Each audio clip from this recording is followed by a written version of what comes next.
തെമ്മാടിത്തരം കാണിക്കുന്നതിന് ഒരു അതിരില്ലേ? നമ്മുടെ വില നമ്മൾ തന്നെ കളഞ്ഞു കുളിച്ചില്ലേ?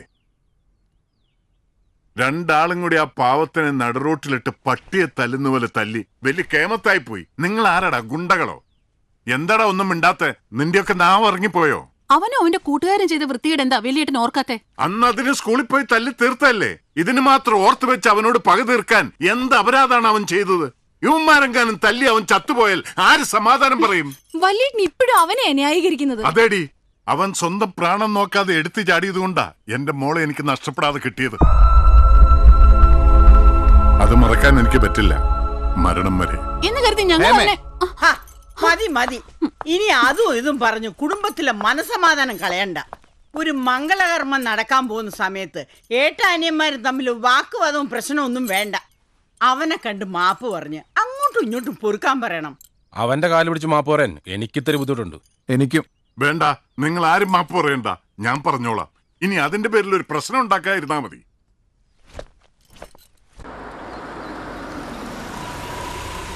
ചെലപ്പാ ആ പാക്കറ്റിങ് എടുത്തു. കുറുപ്പ് കടയിലേക്ക് പോയി. പ്രകാശനോ? അകത്തുണ്ട്, കയറിയിരിക്കാം.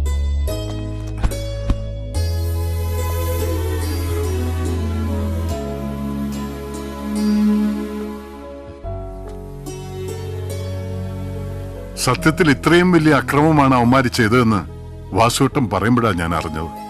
നിന്നെ കണ്ട് മാപ്പ് പറയാൻ വന്നതാ മഹാദേവൻ. അയ്യോ, പൊന്നുവിന് നല്ല വിഷമമുണ്ട്. അവള് പറഞ്ഞിട്ടല്ല അവന്മാരങ്ങനെയൊക്കെ ചെയ്തത്.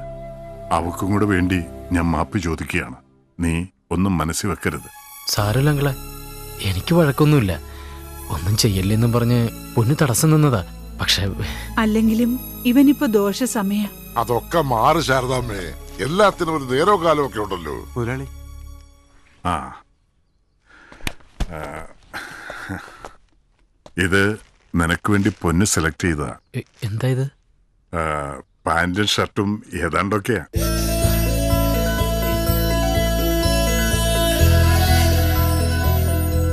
ആ, അടുത്ത ബുധനാഴ്ച നീ വീട്ടിലേക്ക് വരണം. ശ്രീധരനെയും ശാരദാമ്മയും മോളെ വിളിക്കാൻ ഞാൻ താമസിക്കാതെ വരുന്നുണ്ട്. എന്താ വിശേഷിച്ച്? ബുധനാഴ്ച പൊന്നുവിന്റെ വിവാഹ നിശ്ചയം.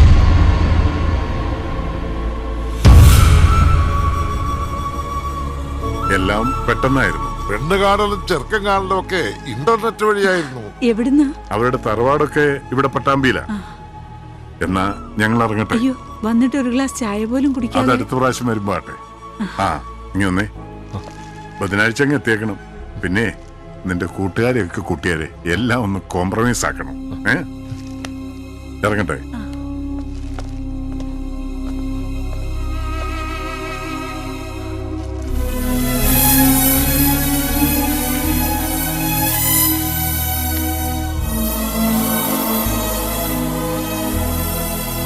തല്ലിയത് ബാനറിന്റെ പ്രശ്നം കൊണ്ട് മാത്രമൊന്നുമല്ല. ഇവന് വലിയ മുതലാളിയായിട്ടുള്ള അടുപ്പോ അങ്കിള് വിളിയോ ഒന്നും അവന്മാർക്ക് അത്ര സുഖിച്ചിട്ടില്ല. സത്യത്തിൽ ഈ കാണുന്ന ജുവലറിയും സ്വത്തുക്കളും ഒക്കെ ഉണ്ടായപ്പോഴല്ലേ ഈ അനിയന്മാരൊക്കെ അടുത്തു കൂടിയത്. വലിയ മുതലാളി സ്വർണ്ണപണ്ടം പണയത്തിനെടുക്കൂന്ന് പറഞ്ഞ് ഇത്തിരി പോകുന്നൊരു പെട്ടിക്കടയായിട്ട് ഇരുന്നപ്പോ കൂടെ ആ വാസുവേട്ടനും അമ്മയും മാത്രമല്ലേ ഉണ്ടായിരുന്നുള്ളൂ. അതിവിടെ എല്ലാവർക്കും അറിയാവുന്ന കാര്യല്ലേ. പക്ഷെ ഞാൻ ആലോചിക്കുന്ന അതല്ല. ഇത്രയും കൊല്ലം മനസ്സിൽ കൊണ്ട് നടന്ന അവളെ ഇവൻ അത്ര പെട്ടെന്ന് മറക്കാൻ പറ്റുമോ? എന്താടാ, പറ്റുമോ? ഏയ്, എനിക്ക് അങ്ങനെയൊന്നുമില്ല. മനസാക്ഷിയെ കട്ടപ്പുറത്ത് കയറ്റിട്ട് സംസാരിക്കില്ലേ പ്രകാശ? അവൾക്ക് ഇവന് ഇഷ്ടമായിരുന്നെന്ന് ഞാൻ പറയണ. അല്ലെങ്കിൽ ഇവന് പാന്റ് ഷർട്ടും സെൽഫോണൊക്കെ കൊടുത്തത് എന്തിനാ? പ്രായച്ചിത്തം, കുറ്റബോധം.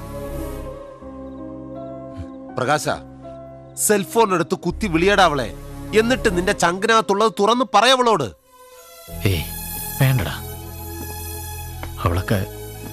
അവളൊക്കെ വലിയ വീട്ടിലെ പെണ്ണ. ഞാനോ ഈ നാട്ടിലെ വെറും പലചരക്കടക്കാരന്റെ മോനും. നമുക്കൊന്നും വിധിച്ചിട്ടില്ലടാ. എന്തായാലും നമുക്ക് നിശ്ചയത്തിന് പോണം.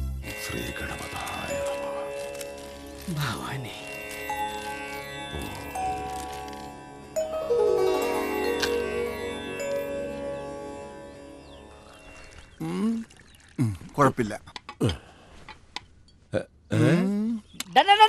നീ എന്തോ ചെയ്യണത്? കുഴലിന് ബ്ലോക്ക് ഉണ്ടോ എന്ന് നോക്കിയതാ. കുടിക്കുന്നവർക്ക് തടസ്സം ഉണ്ടാവരുതല്ലോ. ഇതിലുണ്ടോ എന്തോ? എടാ, അതിന്റെ അകത്ത് വീണ് മുങ്ങി ചാവല്ലേ. അവിടെ വെയ്.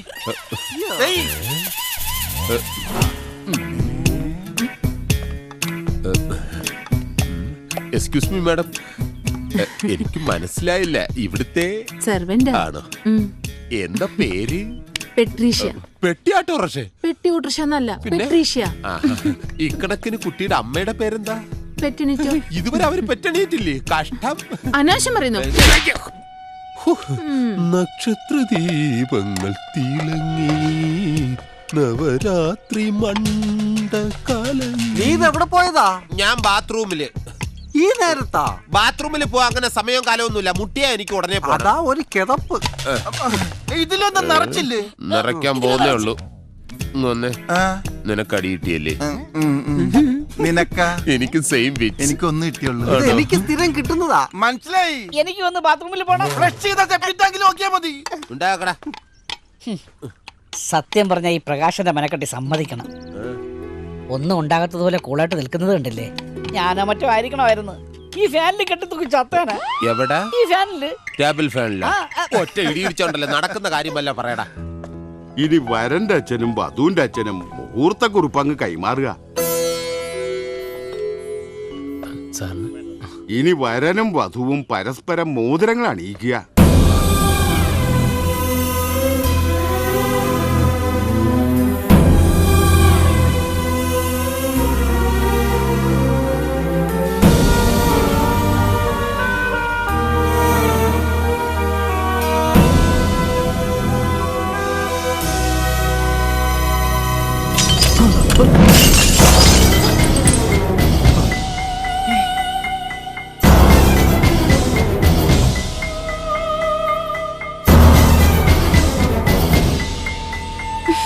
എന്തു എല്ലാത്തും നോക്കി കയറി.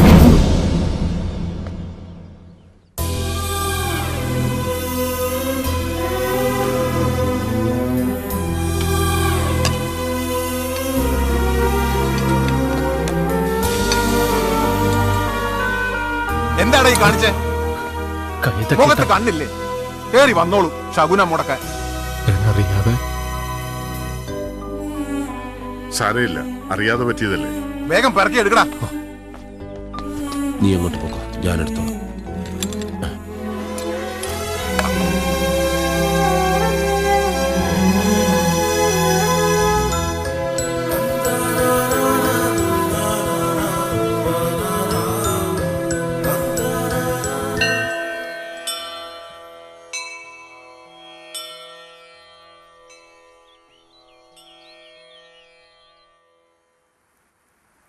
വാ മക്കളെ വാ, ലക്ഷണം പറയാ.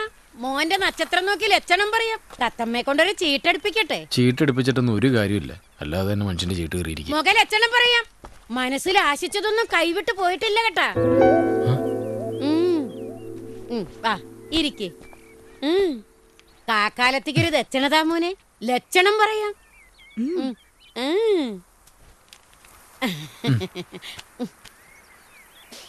തത്തമ്മേ, സാറിനൊത്തൊരു നക്ഷത്രം കൊത്തിയിട്. കണ്ട കണ്ട പാക്കിയ ജാതകാണ് കിട്ടാ. നോക്കുമോനെ. ഇതെന്താ ദിലീപിന്റെ മഞ്ജു വാര്യരുടെയും പടം? ഈശ്വരന്മാരുടെ പടമൊക്കെ ഔട്ട് ഓഫ് ഫാഷൻ അല്ലേ? ചെറുപ്പക്കാർക്ക് അതിലൊന്നും ത്രില്ലില്ല. അടിപൊളിയുടെ കാലല്ലേ മോനെ. പിന്നെ തത്തമ്മയെ കൊണ്ട് പടെടുപ്പിക്കുന്നത് ഒരു നിമിത്തം അറിയാൻ വേണ്ടിയാ. ഇവരും നക്ഷത്രങ്ങളാണല്ല. എന്തൊക്കെ തടസ്സണ്ടായാലും ആശിച്ച പെണ്ണ് കുടുംബത്ത് വന്നു കയറും. വന്നു കയറുന്ന പെണ്ണിന്റെ ഐശ്വര്യത്താൽ സർവ്വ ഐശ്വര്യങ്ങളുണ്ടാവും. അതാണ് പട ലക്ഷണം പറയണത്. കേട്ടാ, കതിന് വെടിയാ മയങ്ങിയത്. കാക്കാത്തിയുടെ നാവ് പഴക്കില്ല.